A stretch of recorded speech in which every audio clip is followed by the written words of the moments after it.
Quand on s'intéresse en fait au problème de l'alimentation en Afrique, le moins qu'on puisse dire, c'est que c'est quand même paradoxal pour plusieurs raisons. En fait, la situation, c'est que, un, on a nos populations qui ont de moins en moins d'argent. De deux, on a l'alimentation qui devient de plus en plus chère.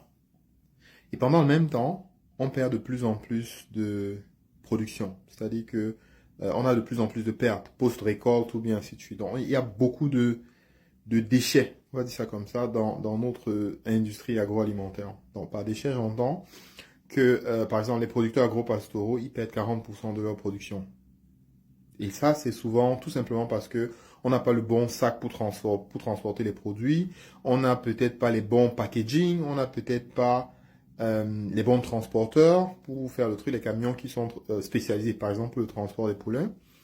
Euh, et on a plusieurs de ces petits problèmes qui font que finalement, non seulement on produit en petite quantité, de façon un petit peu manuelle, en tout cas non industrielle, et on a quand même le luxe de pouvoir perdre en fait la petite quantité qu'on produit. La réalité, c'est qu'il y a beaucoup de solutions à ça. Il y a vraiment beaucoup de solutions.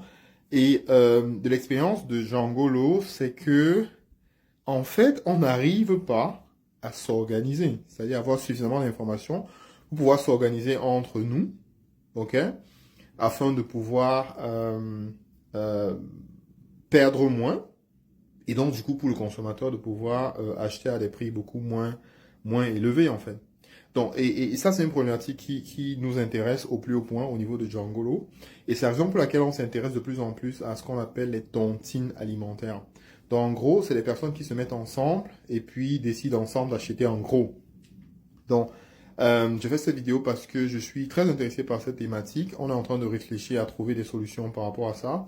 Donc, si vous êtes soit intéressé justement à pouvoir euh, acheter des produits alimentaires au Cameroun de façon beaucoup plus optimisée, à des prix bas, faites-nous signe.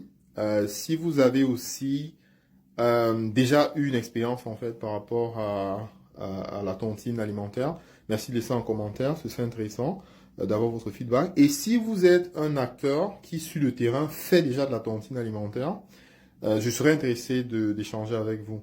Ce serait un grand plaisir d'échanger avec vous parce que on est en train de réfléchir sur à peu près comment est-ce qu'on va utiliser la technologie pour pouvoir permettre au maximum de personnes de bénéficier déjà de toutes les tontines alimentaires qui existent déjà au niveau du Cameroun, mais aussi de pouvoir créer, de permettre à d'autres acteurs de pouvoir créer davantage de tontines alimentaires. Et bien entendu, Djangolo va essayer d'accélérer l'accès à ces différentes tontines alimentaires à partir de son écosystème.